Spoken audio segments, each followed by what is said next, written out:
الحمدللہ والصلاة والسلام علی رسول اللہ وعلی آلہ وصحبہ ومن والہ۔ محترم بھائیو، السلام علیکم ورحمۃ اللہ وبرکاتہ۔ سورہ القیامہ کی آخری آیات ہم سمجھنے والے ہیں۔ اللہ رب العالمین فرماتا ہے: اعوذ باللہ من الشیطان الرجیم، بسم اللہ الرحمن الرحیم۔ ایحسب الانسان ان یترک سدی، کیا انسان گمان کرتا ہے کہ وہ بیکار چھوڑ دیا جائے گا؟ کیا انسان جو اس دھرتی پر پیدا ہوا ہے وہ یہ سمجھتا ہے، وہ یہ خیال کرتا ہے کہ اس سے کچھ پوچھ گچھ نہیں ہوگی، دنیا میں جانوروں کے جیسے الٹپ پیدا ہو گیا ہے اور پھر مرنے کے بعد مٹی میں سرگل جائے گا، اس کے ساتھ حساب و کتاب نہیں ہونا ہے؟ اللہ دوسری جگہ بیان فرماتا ہے: افحسبتم انما خلقناکم عبثا وانکم الینا لا ترجعون، کیا تم نے یہ گمان کر رکھا ہے کہ ہم نے تم کو بیکار پیدا کیا ہے اور تم ہمارے پاس لوٹائے نہیں جانے والے ہو؟ نہیں، ایسا نہیں ہے۔ تو انسان اس دنیا میں ایک ذمہ دار ہستی ہے، ایک دن اسے اپنے رب کے پاس حاضر ہونا ہے، اپنے عملوں کا حساب و کتاب چکانا ہے، اور پھر انہیں عملوں کی بنیاد پر یا تو اس کے لیے جنت کا فیصلہ ہوگا یا جہنم کا فیصلہ ہوگا۔ تو اللہ تعالیٰ نے انسان کو خطاب کرتے ہوئے کہا کہ اے انسان، کیا تو گمان کرتا ہے کہ تو ہمارے پاس لوٹایا نہیں جائے گا، بیکار چھوڑ دیا جائے گا؟ الم یک نطفۃ من منی یمنی، کیا وہ منی کا ایک قطرہ نہیں تھا جو رحم میں ٹپکایا جاتا ہے؟ اللہ تعالیٰ نے انسان کو یاد دلایا کہ تم بعث بعد الموت کا انکار کرتے ہو، کیونکہ سورہ القیامہ کا جو بنیادی موضوع ہے، کلیدی موضوع ہے، وہ یہ ہے کہ بعث بعد الموت کو ثابت کیا جائے۔ بعث بعد الموت کا جو انکار کرتے ہیں، مرنے کے بعد اٹھائے جانے کا جو انکار کرتے ہیں، ان پہ رد کیا جائے۔ تو اللہ رب العالمین نے شروع میں بعث بعد الموت کا ذکر کیا اور اخیر کی آیات میں بعث بعد الموت کی ایک ٹھوس دلیل پیش کی۔ ٹھوس دلیل کیا ہے؟ اللہ تعالیٰ نے فرمایا: کیا وہ منی کا ایک قطرہ نہیں تھا جو ماں کے رحم میں ٹپکایا جاتا ہے؟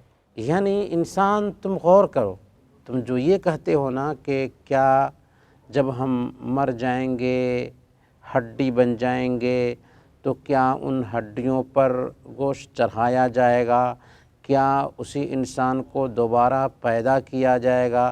یہ تو انہونی بات لگتی ہے۔ تم یہ جو بات کہتے ہو، ذرا تم اپنے وجود پہ غور کرو، تم کیا تھے اصل میں؟ تم معمولی پانی کا ایک قطرہ تھے جو مرد کی پیٹھ سے نکلتا ہے اور عورت کے رحم میں جا بیٹھتا ہے، اور اسی پانی کے ایک قطرہ سے 9 مہینہ کے اندر انسانی شکل لے رہا ہوتا ہے۔ تو جب ہم نے معمولی پانی کے ایک قطرہ سے تجھے بنا دیا، تو پھر کیا بنانے کے بعد دوبارہ ہم نہیں پیدا کر سکتے ہیں؟ وہی دلیل اصل میں پیش کی جا رہی ہے۔ الم یک نطفۃ من منی یمنی، کیا وہ منی کا ایک قطرہ نہیں تھا جسے رحم مادر میں ٹپکایا جاتا ہے؟ ثم کان علاقۃ فخلق فسوی، پھر وہ ایک لوتھڑا تھا تو اللہ تعالیٰ نے اسے پیدا کیا، پھر درست کیا۔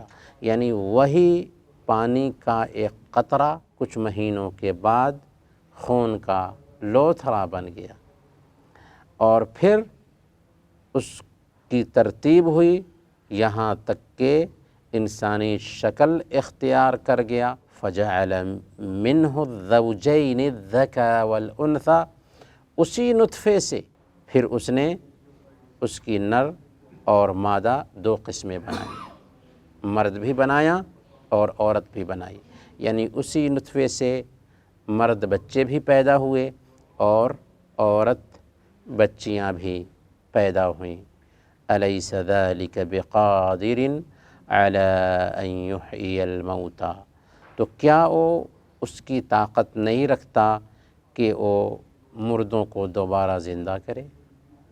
یہ ہے اصل میں دلیل کہ جس اللہ نے تم کو معمولی پانی کے ایک قطرہ سے بنایا جو مرد کی پیٹھ سے نکل رہا ہے، عورت کے رحم میں جا کر کے ٹھہر جاتا ہے، پھر وہی ایک وقت آتا ہے کہ خون کا لوتھڑا بنتا ہے، پھر اس سے لوتھڑے پر گوشت اور اس پہ ہڈی بنتی ہے، اور پھر اس سے انسان کی شکل بنتی ہے، پھر انسانوں میں کچھ مرد کچھ عورت پیدا ہوتے ہیں۔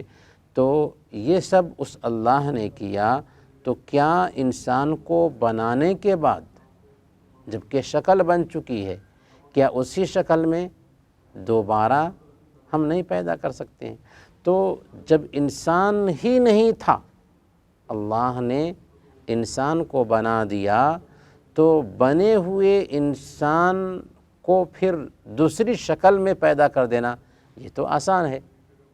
تو پہلی شکل مشکل تھی، جب پہلی شکل میں اللہ تعالیٰ نے انسان کو ڈھال دیا ہے، بلکہ انسانوں کے باپ حضرت آدم علیہ السلام کو مٹی سے بنا کر کے اس میں روح پھونک دی اور چلتا پھرتا انسان بنا دیا، تو اب اس انسان کو دوبارہ پیدا کرنا تو بہت آسان ہے۔ تو یہ اصل دلیل ہے کہ اللہ رب العالمین کے پاس تمہیں حاضر ہونا ہے، اور اس کی بنیادی دلیل یہ ہے کہ تم کچھ نہیں تھے، اللہ نے تم کو پیدا کیا، تو اب اسی شکل کو دوبارہ زندہ کرنا بہت آسان ہے۔ کوئی آدمی آخرت کے دن پر یا مرنے کے بعد کے دن پر ایمان کا انکار کرتا ہے، تو اس کو ایک عقلی دلیل یہ بھی آپ دے سکتے ہیں کہ دیکھو، دنیا میں جزا اور سزا مکمل نہیں ہو پاتا۔ اگر کسی انسان نے اچھا سے اچھا کام کیا ہے تو اس کو بھی آپ مکمل بدلہ اس کا نہیں دے سکتے، اور اگر کسی انسان نے برا سے برا کام کیا ہے تو اس کو بھی اس کے جرم کی مکمل سزا نہیں دے سکتے ہیں، کیونکہ دنیا میں اگر کوئی آدمی کسی مجرم کو سزا دینا چاہے تو 100 آدمی کے قاتل کو سزا دے گا تو کیا سزا دے سکتا ہے؟ زیادہ سے زیادہ اس کو مار دے گا، سختی کے ساتھ مارے گا۔ یہاں پہ تو ایک انسان کی جان کا بدلہ ہوا، 99 انسان کی جان کا بدلہ کدھر گیا؟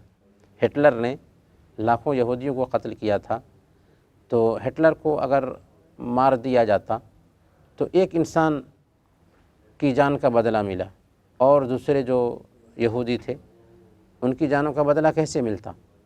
تو انسان اس دنیا میں صحیح معنوں میں انسانوں کو نہ بدلہ دے سکتا ہے اور نہ ہی سزا دے سکتا ہے، لیکن اللہ رب العالمین نے ایسا رکھا ہے۔ اللہ نے کیا فرمایا؟ کلما نضجت جلودہم بدلناہم جلودا غیرہا لیذوقوا العذاب، کہ جب جب اس کی کھال جل جائے گی تو ہم دوسری کھال پہنائیں گے اور ان کو سزا دیں گے۔ تو اللہ تعالیٰ مجرم کو دنیا کے جرم کے حساب سے آخرت میں سزا دے سکتا ہے، اسی لیے اللہ تعالیٰ نے دنیا میں نیکی کرنے والوں کے لیے آخرت رکھی ہے، اور دنیا میں برائی کرنے والوں کے لیے بھی آخرت کا دن رکھا ہے، تاکہ ان کو آخرت کے دن سزا ملے اور بہتر سے بہتر انعام بھی ملے اچھا کام کرنے والوں کو۔ تو یہ ہے آخرت کے دن پر ایمان، جو سورہ القیامہ کا بنیادی میسج تھا۔ اللہ تعالیٰ سے دعا ہے کہ اللہ تعالیٰ ہم سب کو قرآنی تعلیمات پر عمل کرنے کی توفیق عطا فرمائے۔ آمین، وصلی اللہ علی نبینا محمد وعلی آلہ وصحبہ اجمعین۔